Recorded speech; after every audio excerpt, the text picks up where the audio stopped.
Good morning, everyone.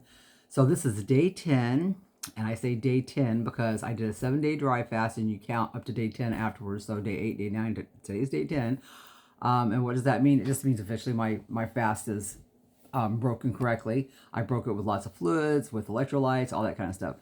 The reason I dry fast, guys, is for health reasons. I had a stroke in 2020. That's when I did my first one afterwards, and I've done several since then. I usually do one or two different style dry fast per year. I'll do a 5-day. Sometimes I'll throw in a 7-day. Sometimes I'll just do a 3-day. It just depends. Depends on what's going on in my life, and it just depends on how I feel when I'm doing the dry fast. Dry fasting is not easy. I'm not on here to tell you that it's easy because it is not easy. But it's worth it. It's worth it to me because fascinating things happen to me every time I dry fast. And I've read the science on it. I've studied the science on it. I follow a specific person, Dr. August Dunning, here on YouTube if you want to find out any information on it. And it just works for me, and I believe in it.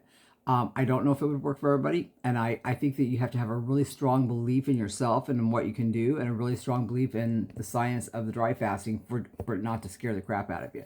First time I ever did one, it scared me because all of our life we've heard you can't go without water for more than 3 days without dying, right? So I was thinking about that the whole time during my first one, but I've done enough of them now that I don't even think about it. I don't even worry about it. And I know there's a guy on YouTube that says he's done a 20-day one. There's several people that say they've done 9, 11 days, but my thing is that the guy who I learned to do this from or follow, he says don't do over 7 days without medical supervision. And since I don't have anybody that is willing to medically supervise me to do it longer, I just don't. But I did do it because I had some health markers that were a little alarming recently at the doctor, and I'm going to go back and be retested in November. And if those health markers are bad, or if the tests show that the health markers are correct and there is something really wrong, then I will be doing another 7-day. You can do them back to back if there's something seriously wrong. If there's nothing seriously wrong, I don't have to do the second 7-day right in a row. That'd be great. What else has been going on? So it's really kind of boring. When you do a 7-day fast, you end up kind of tired the last few days. You just kind of lay around and watch videos, so I haven't been doing my workouts. We got the living room tore apart because we're still remodeling. We got the back bedroom tore apart because we're remodeling. Our roommate's moving out, and we're redoing the studio that she was in into a yoga zen club. That's going to be kind of fun, right, for all the neighborhood women. What else is doing? Oh, it's the time of the year to tear the garden down, put that to bed.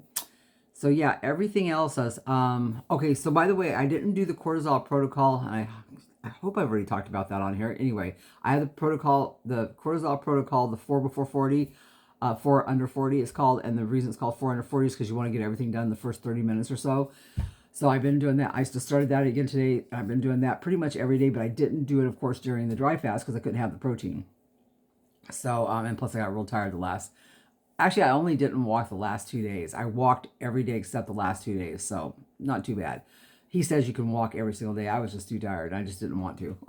The simple matter was I just didn't want to. I was dry fasting, and I just wanted to get it over with, at that point. Is that a bird behind me? But I saw something. Anyway, that's what's been going on. That's why I haven't been on here, because it'd be pretty boring for me to get on here and just talk about how I feel each day on a dry fast. When he does his 7-day dry fast, he comes on every day and tells you what kind of things are happening inside your body. And so I would go there every day and read, okay, this is happening on day 1, day 2, day 3, because kind of keep yourself focused on why you're doing it. It's very interesting. You should go watch it. And he has really short videos, like 2 to 5 minutes, 6 minutes, 3 minutes. I mean, they're really short, but he gets the information out to you really good. So nothing else new is going on right now. I'm feeling great. I'm back to hydrating. I got water. I've got some coffee here. It's my first day having coffee, so we'll see how that goes. Everything else is going good. And I've got here's the plans for the future. On my cooking channel, on the Vegan Kitchen Magician, I'm going to start doing a weekly thing where I just take everything that's in my fridge out and kind of play chop by myself and just see what I can make out of all the leftovers and stuff in the refrigerator. I just think that'd be fun. I love stuff like that. So that's going to be something going on the cooking channel. Once a week from now, it's going to be low carb stuff, because I just, before I did this, and even now, I just know that carbs are not my friends. As much as I try to make them my friends, I can't. I do okay with a little bit of butternut squash. I do okay with a few peas. So I can have those things. Thank God butternut squash is my favorite thing. But I just cannot have the sourdough breads and stuff like that. As much as I love them, I just can't have them. My body doesn't do well. But I did see, believe it or not, I saw a recipe for a keto sourdough bread. And I'm like, So I will be checking that out just because I want to see what a keto sour bread is. And I have lots of sourdough or lots of starter. So that's some of the things I'm going to be doing coming up.